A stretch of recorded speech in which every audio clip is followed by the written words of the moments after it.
ஆண்டவரும் இரட்சகருமான இயேசு கிறிஸ்து நாமத்தில் இந்த எளிய நிகழ்விற்கு முன்பதாக அமர்ந்திருக்கிற உங்கள் யாவரையும் வாழ்த்துகிறேன்.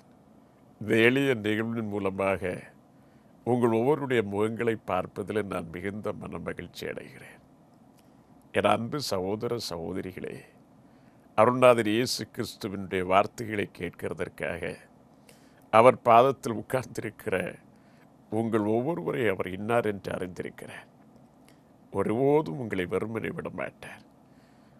உங்களை வாழ்க்கையில், குடும்பத்தில், தலைமுறைகள், ஜீவிதத்தில் எல்லா பகுதியிலும் ஆசீர்வதிக்கப்பட வேண்டும் என்ற பிரார்த்தனையோடு கூட இந்த எளிய நிகழ்வை உங்களுக்கு நாங்கள் கொடுக்கிறோம்.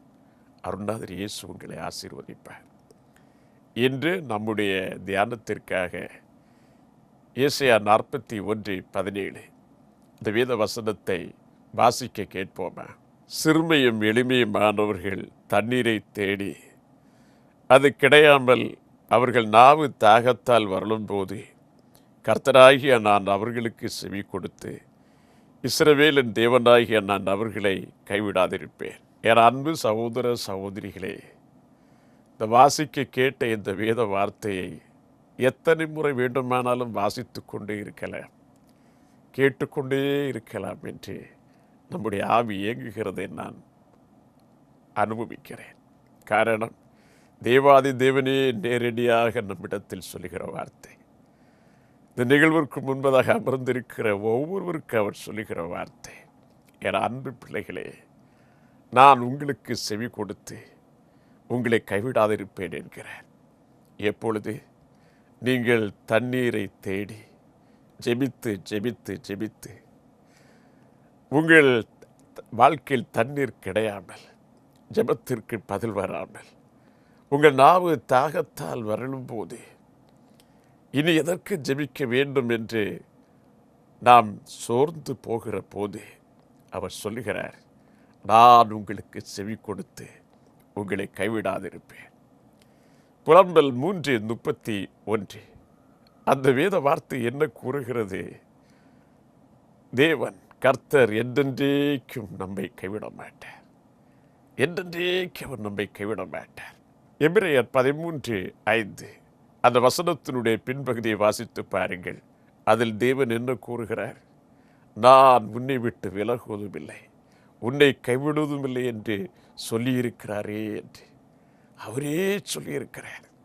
நான் உன்னை விட்டு விலகுவதும் இல்லை, உன்னை கைவிடுவதும் இல்லை. மோசே என்ற பக்தனுடைய ஊழிய பாரம் இந்த உலகத்தில் நிறைவடைகிற நேரத்தில் தேவன் ஜோஷுவாவை தெரிந்தெடுத்தார். இவ்வளோ பெரிய ஊழியத்தை நான் எப்படி செய்வது என்று ஜோஷுவா தடுமாறி கொண்டிருந்திருக்கக்கூடும்.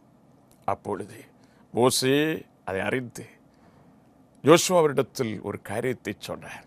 உபாகமம் 31:6-8 இந்த வேத வசனங்களில் அவர் என்ன கூறினார்? அவர் உன்னை விட்டு விலகுவதும் இல்லை, உன்னை கைவிடுவதும் இல்லை என்று கூறி ஜோசுவாவை அவர் தைரியப்படுத்துகிறதை பார்க்கிறோம். ஊழிய பாரம் ஜோசுவாவின் மேல் வருகிறது. மோசையினுடைய காலத்திற்கு பிறகு அவர் தடுமாறி நிற்கிறார். How can I carry out this ministry of Almighty God? இந்த ஊழியத்தை நான் எப்படி செய்வேன் என்று அவர் தடுமாறி உள்ளத்தில் கலங்கி நிற்கிற போது தேவாதி தேவன் ஜோஷுவாவுக்கு சொல்லுகிறார். ஜோஷுவா 1:5 வாசித்து பாருங்கள். அவர் என்ன சொல்லுகிறார்? நீ உயிரோடு இருக்கும் நாளெல்லாம் ஒருவனும் உனக்கு எதிர்த்து நிற்பதில்லை. நான் மோசையோடு இருந்தது போல உன்னோடும் இருப்பேன். நான் உன்னை விட்டு விலகுவதும் இல்லை, உன்னை கைவிடுவதும் இல்லை என்றார். இந்த வார்த்தை ஜோஷுவாவை ஊழியத்தில் தூக்கி நிறுத்தியது. அதே போல் ஒவ்வொரு காரியம் நடந்தது. என் அன்பு சகோதர சகோதரிகளே, நீங்களும் மனமடிவாக இந்த நிகழ்வுக்கு முன் உட்கார்ந்திருக்கிறீர்களோ? கர்த்தர் என்னை கைவிட்டு விட்டார் பிரதர், இத்தனை வருடம் ஜெபித்த ஜெபத்தை கேளாமல் விட்டு விட்டார் என்று சோர்வடைந்திருக்கிறீர்களோ? மனம் கலக்காதிருங்கள். வேதம் சொல்லுகிறது, சங்கீதம் 94:14 அது என்ன கூறுகிறது? அதில் அவர் என்ன கூறுகிறார்? கர்த்தர் தம்முடைய ஜனத்தை நிகழ விடாமலும் தம்முடைய சுதந்திரத்தை கைவிடாமலும் இருப்பார் என்று. சுதந்திரத்தை கைவிடாமல் இருப்பார். சங்கீதம் 9:10 வாசித்து பாருங்கள். கர்த்தாவே, உம்மை தேடுகிறவர்களை நீர் கைவிடுவதில்லை. இயேசுவை தேடுகிற உங்களை அவர் ஒருபோதும் கைவிட மாட்டார். ஒருபோதும் கைவிட மாட்டார். சங்கீதம் 37:25 அந்த வார்த்தை என்ன கூறுகிறது? பக்தன் சொல்லுகிறார், நான் இளைஞனாயிருந்தேன், முதிர் வயது உள்ளவனுமானேன், ஆனாலும் நீதிமான் கைவிடப்பட்டதையும் அவன் சந்ததி அப்பத்துக்கு இருந்து திரிகிறதை நான் காணவில்லை. நீதிமான் கைவிடப்பட மாட்டார்கள். நீதிமான்கள் அவர் ஒருபோதும் கைவிட மாட்டார். சங்கீதம் 37:28 வாசித்து பாருங்கள். கர்த்தர் நியாயத்தை விரும்புகிறவர், தம்முடைய பரிசுத்தவான்களை கைவிட மாட்டார். பரிசுத்தவான்களை ஒருபோதும் அவர் கைவிட மாட்டார். உபாகமம் 4:31 உள்ளத்தை உருக்குகிற வார்த்தை. அது என்ன கூறுகிறது பாருங்கள். உங்கள் தேவனாகிய கர்த்தர் இரக்கமுள்ள தேவனாய் இருக்கிறபடியினால் அவர் உன்னை கைவிடவும் மாட்டார், உன்னை அழிக்கவும் மாட்டார். உன் பிதாக்களுக்கு தாம் ஆணையிட்ட உடன்படிக்கையை மறக்கவும் மாட்டார். Because God is full of mercy. கர்த்தர் இரக்கத்தில் நிறைந்திருக்கிறவர், கைவிடவே மாட்டார். தாகத்தின் உச்சக்கட்டத்தில் சென்றாலும் கைவிட மாட்டார். இந்த வேத வார்த்தைகளை உங்களுக்கு கூறுகிற போது வேத புத்தகத்தில் உள்ள முறுக்குகிற ஒரு சாட்சி சம்பவம் என் ஞாபகத்தில் வருகிறது. சிம்சோன் என்ற ஒரு தேவனுடைய மனுஷன், பராக்கிரமசாலி இருந்தார். ஒரு விசை பெலிஸ்தருக்கு எதிராக அவர் யுத்தம் செய்கிறார். பெலிஸ்தீர் திரளாக ஆயிரக்கணக்கான பேர் இருக்கிறார்கள்.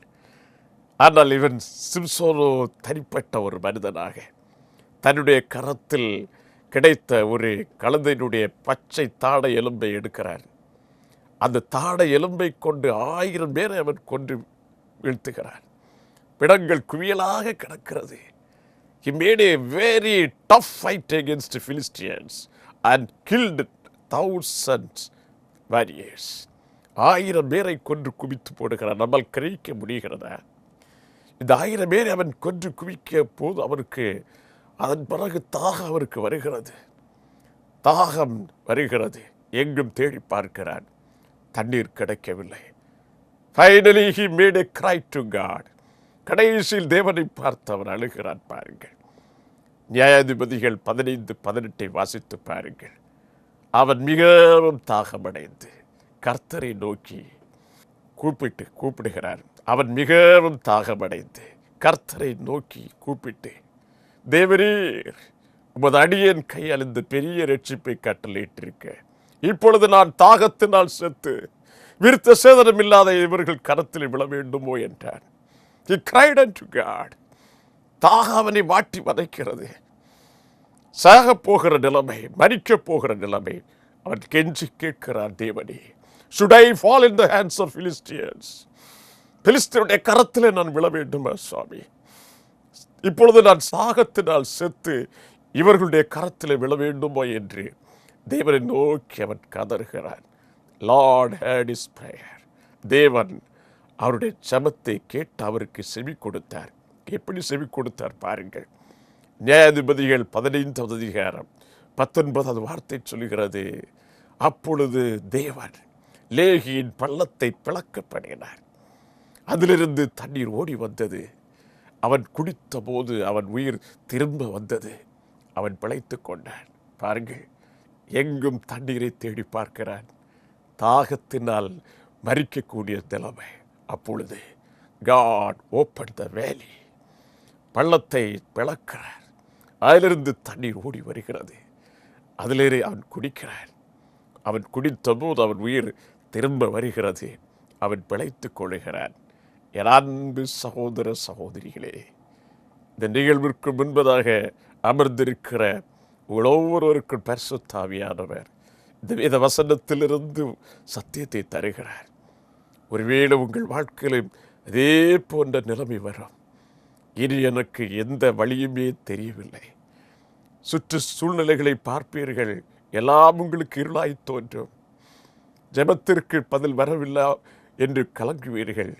எல்லாரும் என்னை கைவிட்டு விட்டார்கள். இவ்வளவு ஆண்டு காலம் நான் ஊழியம் செய்தேன், இவ்வளவு ஆண்டு காலம் ஜனங்களுக்காக கண்ணீர் வடித்து புலம்பினேன். இவ்வளவு ஆண்டு காலம் உபவாசித்து என்னுடைய சரீரத்தை கெடுத்தேன்.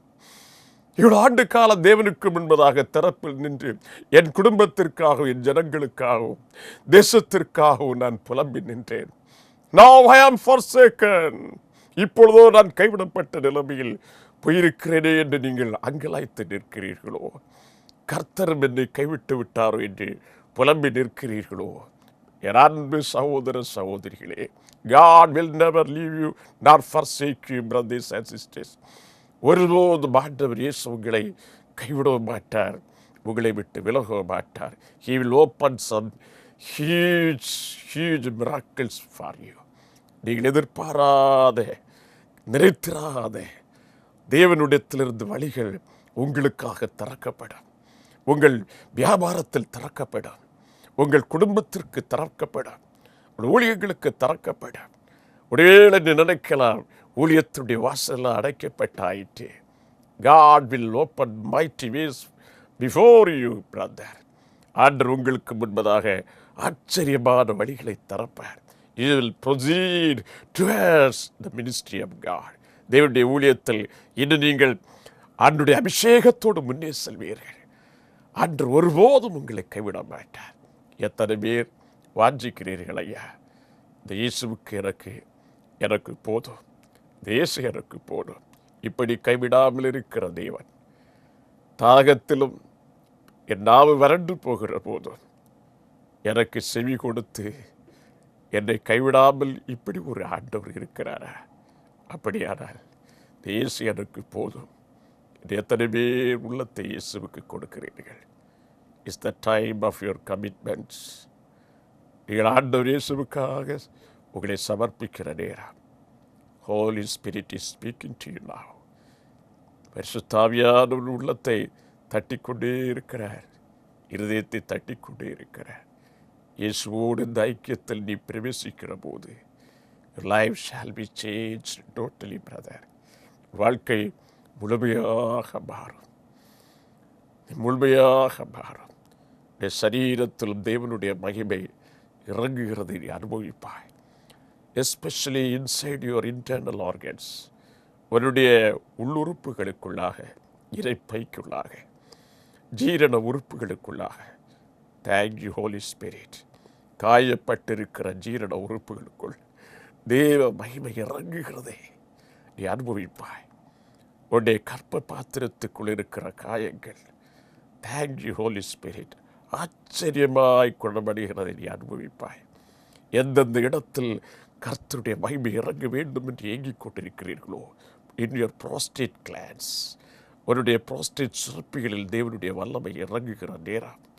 Thank you Holi Spirit. In your heart, இருதயத்தில் கர்த்தருடைய மகிமை இறங்குகிற நேரம். In your brain, in your spinal cord, உடைய மூளை பகுதியில், உடைய நரம்பு பகுதிகளுக்குள்ளாக கர்த்தருடைய மகிமை இறங்குகிற நேரம். Thank you Lord.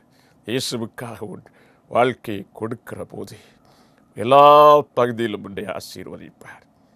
என் அதிகமாய் நேசிக்கிற என் அன்பு பிதாவே, இந்த பிள்ளைகள் உண்மை விசுவாசித்திருக்கிறார்கள். அப்பா, உடைய வல்லம் இவருடைய சரீரத்தில், ஆவியில், ஆத்மாவில் நிரம்பட்டு சுவாமி.